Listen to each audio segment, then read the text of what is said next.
punishing women for wearing shorts.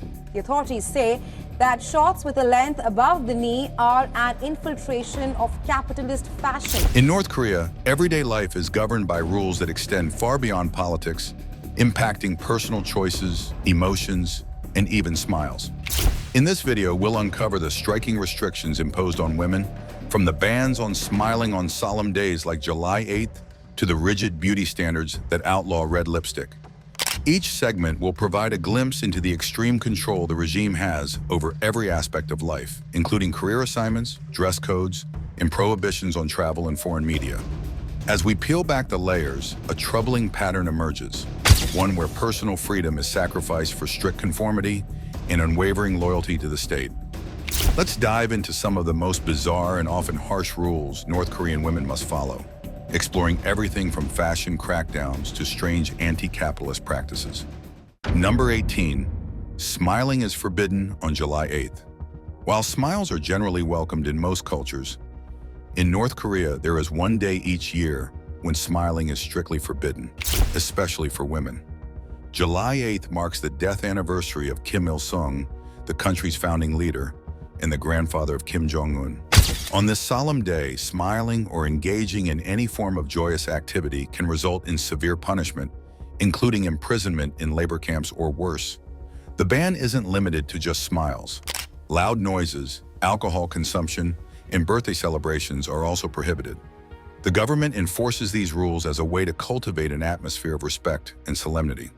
In 2021, during the 10th anniversary of Kim Jong-il's death, the state even extended the mourning period to 12 days, prohibiting any form of entertainment or leisure. This policy reflects how deeply the regime controls not only actions, but also emotions, demanding outward displays of loyalty from its citizens.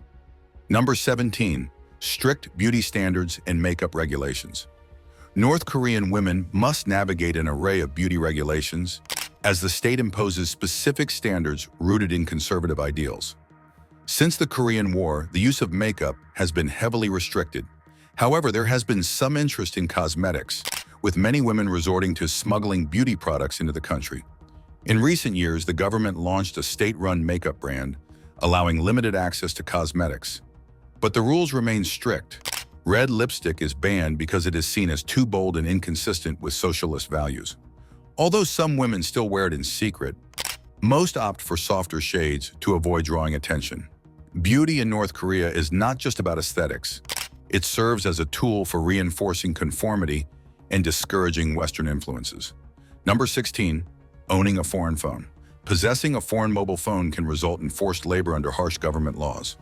A 2020 regulation targeting reactionary ideologies enforces strict penalties for sharing or consuming media from countries like South Korea, the US, or Japan. Even minor engagement with such prohibited content can lead to severe sentences, reflecting the regime's tight grip on citizens' behavior. This law is part of a broader effort to block external influences and control the population's beliefs, ensuring that alternative perspectives are kept out. The oppressive environment fosters constant fear, making people cautious about their actions to avoid punishment. Through these extreme measures, the government reinforces its authority, limiting personal freedoms and discouraging dissent. The severe consequences tied to owning foreign devices further reveal the extent to which the regime is willing to go to maintain control and suppress any challenges to its dominance or ideology. Number 15. Crackdown on capitalist culture.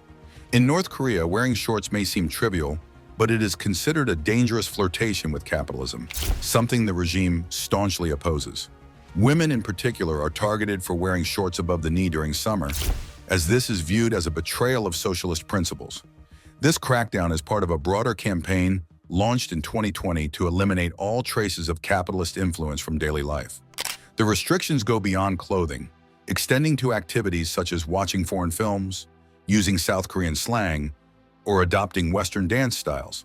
Although these rules technically apply to both genders, women face harsher enforcement when it comes to clothing.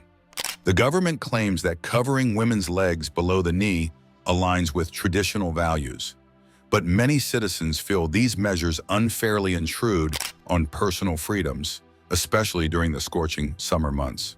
Frustration grows as people struggle with the tension between following rigid rules and coping with the oppressive heat. Ultimately, these clothing restrictions reflect the regime's efforts to control not only public appearance, but also individual expression, reinforcing its grip on everyday life.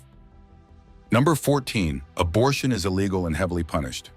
In North Korea, abortion is strictly illegal, leaving women with no legal options to terminate a pregnancy. Regardless of personal circumstances, all pregnancies must be carried to term, and any attempt to seek an abortion can result in harsh penalties, including imprisonment or social ostracization. The government's ban on abortion reflects its focus on population growth, with women expected to contribute to the regime's long-term goals. They are seen as vital to producing future soldiers for the military and workers to sustain the economy. This policy strips women of autonomy over their reproductive health, forcing them to prioritize the state's agenda over personal choice. With no exceptions or legal recourse, women face immense pressure to conform, even in situations where carrying a pregnancy to term may be physically, emotionally, or financially challenging. The strict control over reproductive rights is part of a broader pattern of state interference in personal lives, emphasizing the regime's desire to regulate every aspect of its citizens' existence. Number 13, no freedom to choose a career. In most parts of the world, people can pursue careers that align with their passions and ambitions. But in North Korea, such freedom is non-existent. The government assigns jobs to individuals, especially women, and expects them to remain in those roles for life, with no opportunity to switch careers or explore personal interests.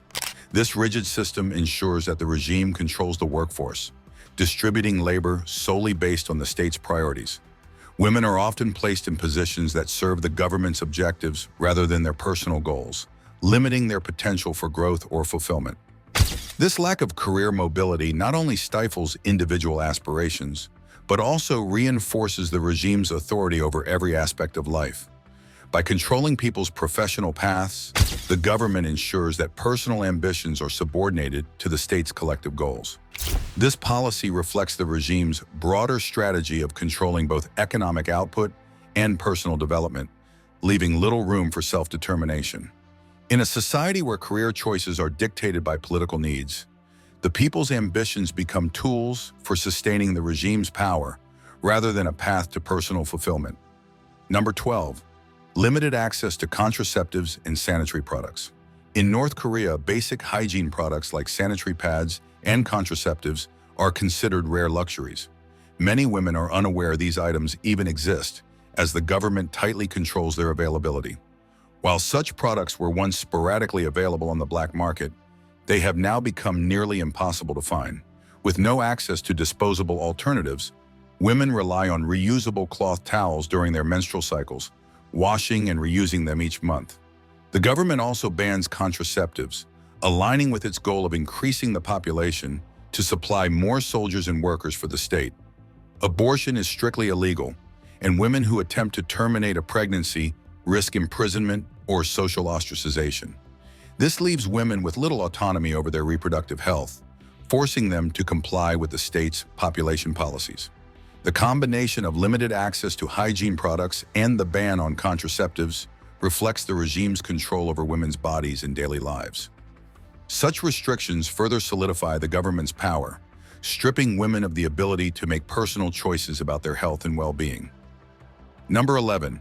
Participation in government rallies and events. In North Korea, women are frequently required to participate in state-organized events such as rallies and parades, where attendance is mandatory. These events are designed to promote state ideologies and gauge citizens' loyalty to the regime. During these gatherings, women are expected to wear traditional clothing and adhere to strict behavioral standards that align with the government's expectations. Failure to participate can result in penalties or a decline in social standing, reinforcing the importance of compliance with state directives. This pressure ensures that individuals publicly demonstrate their allegiance, leaving little room for personal choice. These events highlight how deeply the regime controls not just political expression, but also individual identity, with women playing a key role in supporting the state's objectives.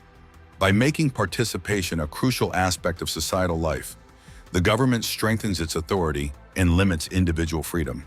For many women, these public displays shape their roles within society, reinforcing their identities as contributors to the collective goals of the state. Number 10, the pressure to have sons.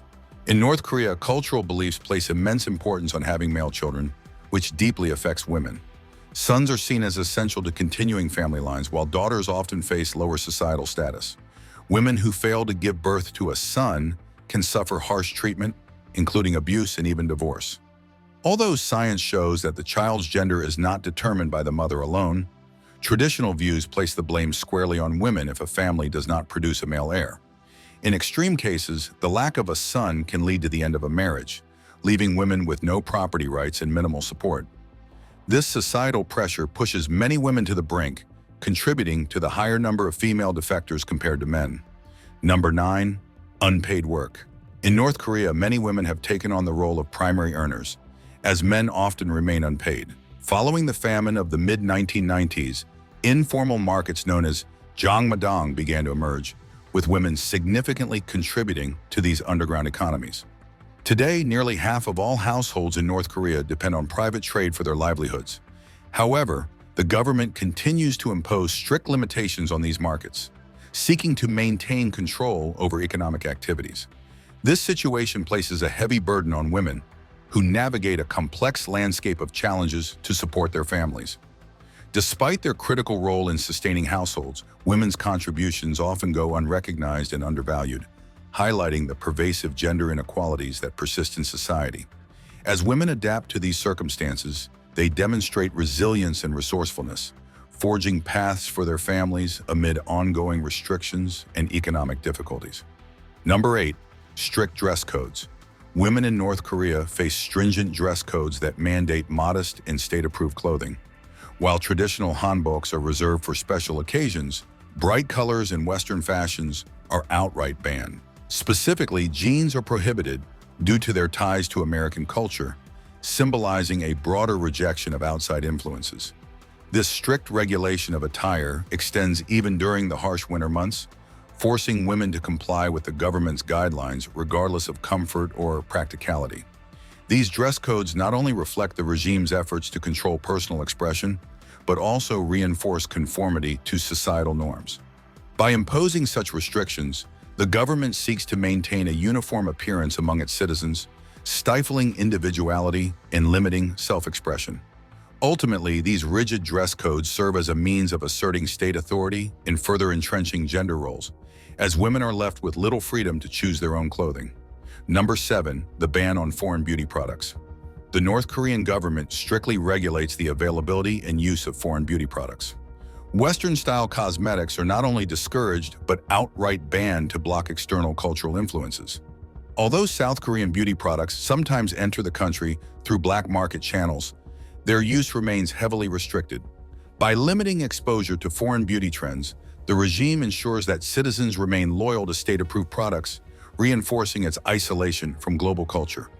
This control over personal appearance reflects the government's broader effort to regulate every detail of daily life. From clothing to cosmetics, individuals are expected to conform to state-approved standards that align with the regime's ideology. The restrictions on beauty products are not merely about cosmetics. They serve as a tool to maintain control and suppress outside influences. Through these measures, the government tightens its grip over personal expression, leaving little room for individual choice in how citizens present themselves to the world. Number 6, motherhood and child upbringing. Societal pressures often dictate that women fulfill the role of mothers, portraying motherhood as a patriotic responsibility. This expectation compels women to prioritize family over their professional aspirations, focusing on instilling strong nationalistic values in their children. While the government provides some support, such as maternity leave and childcare services, these offerings are often inadequate, creating additional challenges for women. The focus on conventional family roles further perpetuates gender stereotypes, which in turn limits women's opportunities in various spheres of life. Ultimately, these societal norms and insufficient support systems contribute to the ongoing struggle for women to balance motherhood with personal and career ambitions. Number 5, travel restrictions. Women in North Korea face strict restrictions on travel, both within the country and internationally. Domestic travel requires special permits, while international travel is nearly impossible, limited primarily to government officials. These constraints severely limit women's job opportunities, personal freedom, and ability to maintain family connections. Since 2020, the situation has worsened with the creation of buffer zones and the suspension of international flights, further isolating women. The lack of mobility deeply impacts their professional and personal lives, reinforcing a sense of confinement. It becomes increasingly difficult for women to pursue opportunities or maintain relationships beyond their immediate surroundings. These restrictions not only curtail individual growth, but also contribute to their social marginalization, as they are cut off from experiences that could broaden their horizons. By controlling movement, the regime ensures greater oversight of its citizens, limiting the exchange of ideas and preventing exposure to outside influences. For women, these travel bans play a significant role in reducing autonomy, confining them to predefined roles within a tightly controlled environment. Number 4, media and information prohibitions. Women are systematically denied access to independent media and prohibited from consuming unauthorized content. The regime exerts strict control over information, designating unapproved material as anti-socialist. Monitoring extends to mobile phone usage, and the internet remains largely inaccessible to the majority of citizens. This oppressive environment stifles free expression and limits access to diverse perspectives, reinforcing the state's narrative.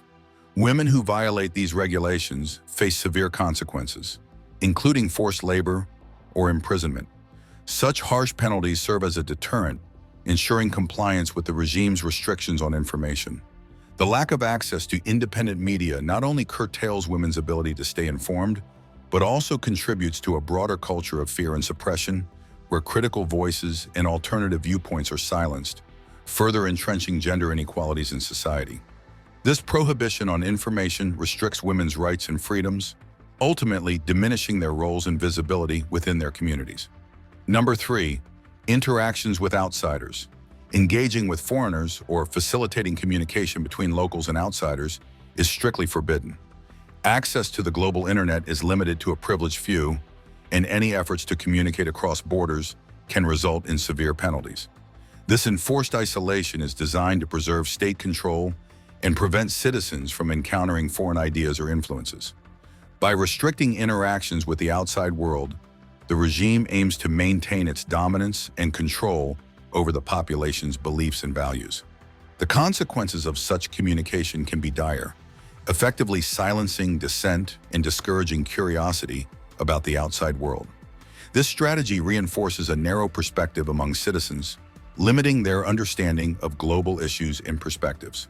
Ultimately, the prohibition on interactions with outsiders further entrenches the state's authority, curtailing personal freedom and inhibiting opportunities for growth and exchange of ideas. This isolation fosters a climate of fear and compliance among the populace.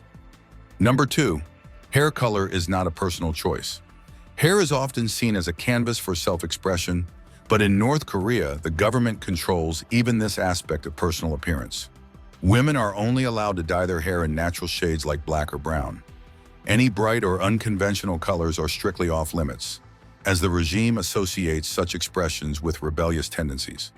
The state's focus on uniformity aims to suppress individuality, fostering a collective image that aligns with socialist ideals. Women are expected to look modest, and the use of bold hair colors is viewed as a potential threat to social order. By dictating hair color, the government ensures that personal appearances remain consistent with the broader political narrative, discouraging anything that could signal dissent. Number 1, the fashion police are everywhere. North Korean women must adhere to strict government-imposed dress codes, monitored by what is infamously referred to as the fashion police. This is no ordinary term. An actual government-affiliated youth group patrols public spaces, scrutinizing attire for compliance. The regime views clothing as a political statement, where even the smallest deviation can raise questions about a person's loyalty to the state. Women are expected to wear skirts or dresses in public, particularly when outside their workplaces. Wearing trousers can result in severe consequences, such as public shaming or interrogation. Although rural areas allow slightly more practical attire like pants, the rules remain strict. Clothing considered too revealing or foreign is banned. Anything displaying Roman letters is particularly frowned upon, with violators risking detention in labor camps. Through these policies, the government not only regulates fashion, but also seeks to influence people's mindsets, reinforcing collective conformity over individual expression. Thanks for watching. If you found these rules shocking, hit the like button, share your thoughts in the comments, and subscribe for more eye-opening videos. See you next time.